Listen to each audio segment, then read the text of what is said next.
हरियाणा में रोहतक में बीजेपी का महामंथन है। आज हरियाणा के मुख्यमंत्री नायब सैनी बैठक में शामिल होने के लिए पहुंच चुके हैं। बड़ी खबर इस वक्त की, रोहतक में बीजेपी का ये महामंथन, सभी बीजेपी सांसद, मंत्री और विधायक इसमें शामिल होंगे। इसके अलावा सांसद मनोहर लाल भी इस बैठक में शामिल होंगे। धर्मेंद्र प्रधान, बिप्लब देब जैसे ये तमाम बड़े चेहरे इस बैठक में अपनी मौजूदगी आज दर्ज कराएंगे। तो रोहतक में बीजेपी का ये महामंथन है। आगामी विधानसभा चुनाव के मद्देनजर भी इस पूरी बैठक के दौरान चर्चा की जा सकती है। रोहतक से हमारी संवाददाता रिया हमारे साथ जुड़ गई हैं। रिया, रोहतक में बीजेपी का ये महामंथन, क्या अपडेट है आपके पास इस वक्त?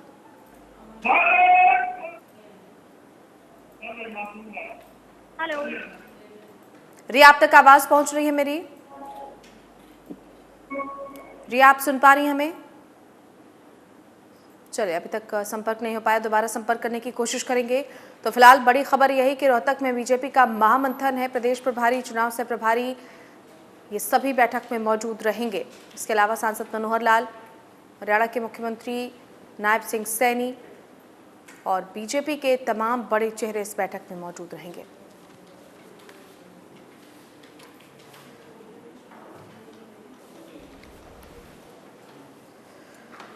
चलिए, इस पूरी खबर पर बातचीत करने के लिए हमारे साथ पॉलिटिकल हेड चंद्रशेखर दर्णी जुड़ चुके हैं।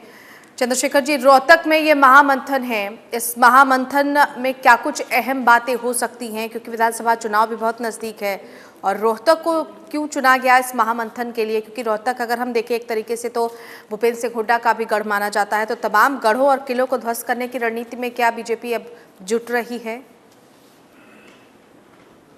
बिल्कुल, देखिए, जिस प्रकार से महामंथन के लिए रोहतक को चुना गया है, ये काफ़ी गहनता से अध्ययन करने के बाद चुना गया है, क्योंकि राज्य सिर पर है। उससे पहले अगर लोकसभा के चुनाव देखे जाएं तो लोकसभा के चुनावों में 5 सीटें बीजेपी को आई हैं, 5 कांग्रेस को आई हैं। भूपेंद्र सिंह हुड्डा नेता प्रतिपक्ष है, उनका गृह क्षेत्र है रोहतक, और रोहतक के अंदर जिस प्रकार से महामंथन का कार्यक्रम है, बीजेपी के 4 केंद्रीय मंत्री आज पहुंच रहे हैं। इसके अलावा बीजेपी का शीर्ष नेतृत्व, जो अलग अलग नेता हैं बीजेपी के, जितने भी वरिष्ठ नेता हैं, इसके अलावा अहम बात यह है कि हरियाणा के सभी मंत्री, सभी विधायक तथा बीजेपी के ऐसे कार्यकर्ता जो वयोवृद्ध तथा पुराने कार्यकर्ता हैं, उनको वहां आमंत्रित किया गया है। जो पुराने कार्यकर्ता हैं उनको जहां सम्मानित किया जाएगा। उसके अलावा जो केंद्रीय नेता आ रहे हैं, जो हरियाणा के इलेक्शन प्रभारी हैं, सह प्रभारी हैं, इन सब का अभिनंदन किया जाएगा। और नायब सिंह सैनी जो मुख्यमंत्री है हरियाणा के, वो वहां पर पहुंच चुके हैं, ऐसी जानकारियां मिल रही हैं। इसके अलावा अगर चर्चा की जाए तो पूर्व मुख्यमंत्री तथा केंद्रीय मंत्री मनोहर लाल भी इसमें शिरकत करेंगे। बीजेपी के जितने कद्दावर नेता हैं सभी वहां मौजूद रहेंगे। बीजेपी का मुख्य कारण आज के महामंथन का राजनीतिक चिंतन है, क्योंकि जिस प्रकार से चुनाव नज़दीक है, विधानसभा में 90 सीटें हैं, 90 सीटों में से मैक्सिमम सीटें बीजेपी कैसे जीत पाएगी, उसके लिए एक रोड मैप तैयार किया जाएगा। उस रोड मैप के तहत बीजेपी का पहला टारगेट होगा कि 46 विधानसभा सीटें कम से कम और अधिकतम जितनी सीटें आ सकती हैं, उसके लिए एक रोड मैप तैयार किया जाए। क्योंकि हरियाणा के अंदर अगर भौगोलिक और राजनीतिक, सामाजिक और धार्मिक, अगर कहा जाए जातीय एनालिसिस किया जाए, तो रोहतक जो है वो जाट बहुल्य के क्षेत्रों में आता है। लेकिन रोहतक का एक केंद्र बिंदु और है।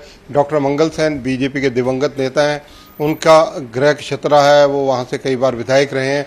और डॉक्टर मंगल सेन डिप्टी चीफ मिनिस्टर भी रहे हैं किसी समय में, 87 से 1990 तक चौधरी देवीलाल की सरकार में, जब जनसंघ और कहा जाए लोकदल का गठबंधन होकर 90 में से 85 सीटें इस गठबंधन ने जीती थी। तो यहाँ ये आज का जो महामंथन है, ये काफ़ी कुछ एनालिसिस करेगा हरियाणा में किन चेहरों को आगे लाया जाना है बीजेपी। क्योंकि आप एक चीज़ अच्छी तरह जानते हैं कि जिस तरह से पीछे चुनाव हुए 2019 में, बीजेपी ने कई चेहरे बदले थे। तो इस बार भी बीजेपी के जो 25-30% टिकटें जो हैं वो चेंज होने के मामले में इनकार नहीं किया जा सकता। यानी नए चेहरे लाए जा सकते हैं। वर्तमान कई विधायक जिनके प्रति कोई ना कोई नाराजगी या संतोष है, उनको बदला जा सकता है, उनकी जगह बदलाव किया जा सकता है। सब मुद्दों के ऊपर गंभीरता से चर्चा की जा सकती है। आंतरिक जो इंटरनल सर्कल है बीजेपी का, जो एनालिसिस करता है सारा इस मामले का, जो कहा जाए कोर कमेटी है वो इन मामलों में अलग मीटिंग कर कर इन चीज़ों पर सोच सकती है। लेकिन फिलहाल मुद्दे क्या रहेंगे इलेक्शनों में, उनका रोड मैप तैयार होगा। हरियाणा के किन किन एरियो में किन किन नेताओं को भेजा जाएगा जिनके माध्यम से हरियाणा की जनता को किसी तरह से आकर्षित या प्रभावित किया जा सके और बीजेपी की तरफ डाइवर्ट किया जा सके। जो बीजेपी की सीटें थी अब उनके हाथ से लोकसभा में कहीं ना कहीं निकली हैं, तो वहाँ पर और ज़्यादा मेहनत की ज़रूरत है।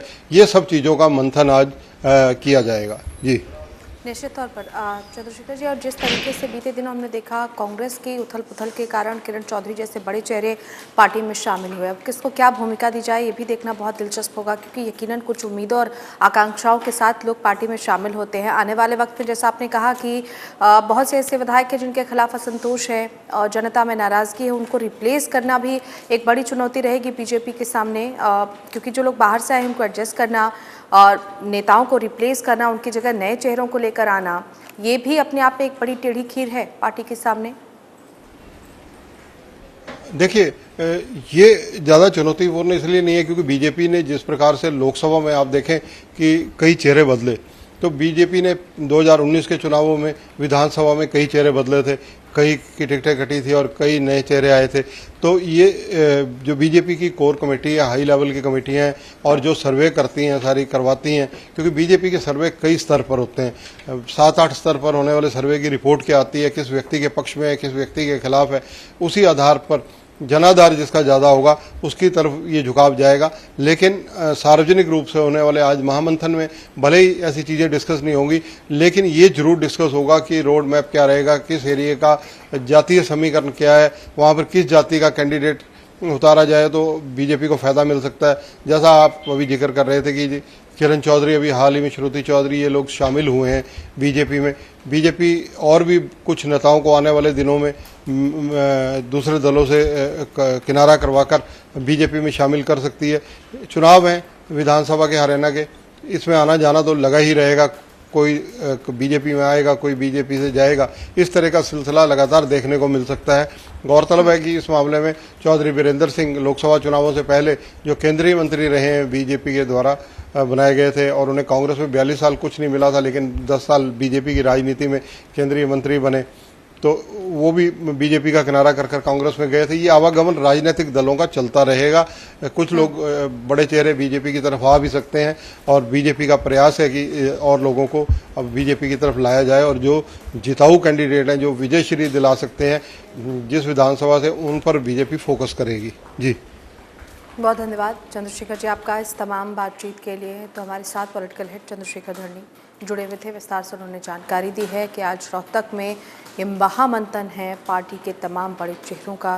सभी बड़े चेहरे आज इकट्ठा हो रहे हैं। पार्टी की किस तरीके से जीत के रास्ते तय किए जाए विधानसभा चुनाव में, क्या कुछ रणनीति बनाई जाए, इसे लेकर भी ये महाजुटान है बीजेपी के प्रदेश प्रभारी पार्टी के और सह प्रभारी के अलावा जिलाध्यक्षों, पार्टी पदाधिकारियों के साथ ही सांसद और विधायक चुनाव के मद्देनजर रणनीति पर मंथन करेंगे।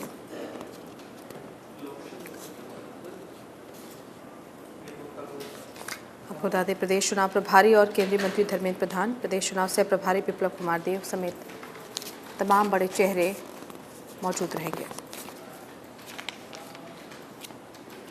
आगे बढ़ते हैं, इस वक्त एक और बड़ी खबर का रुख कर लेते हैं और ये बड़ी खबर सामने आ रही है। हरियाणा के मंत्रिमंडल का अयोध्या दौरा है। बड़ी खबर इस वक्त की, कल हरियाणा के मुख्यमंत्री नायब सिंह सैनी समेत तमाम विधायक और मंत्रिमंडल के सदस्य अयोध्या रवाना होंगे। प्रभु श्री राम लला के दर्शन पूजन किए जाएंगे। बड़ी खबर इस वक्त की, बीजेपी के विधायक और कैबिनेट मंत्री भी अयोध्या जाएंगे। अयोध्या में श्री राम लला के दर्शन ये सभी करेंगे।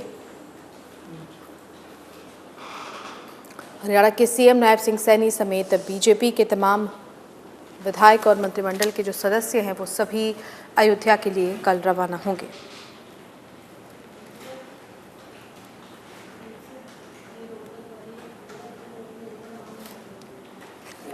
बड़ी खबर इस वक्त की, हरियाणा के सीएम नायब सिंह सैनी कल अयोध्या जाएंगे और बीजेपी विधायक कैबिनेट मंत्री भी अयोध्या पहुंचेंगे।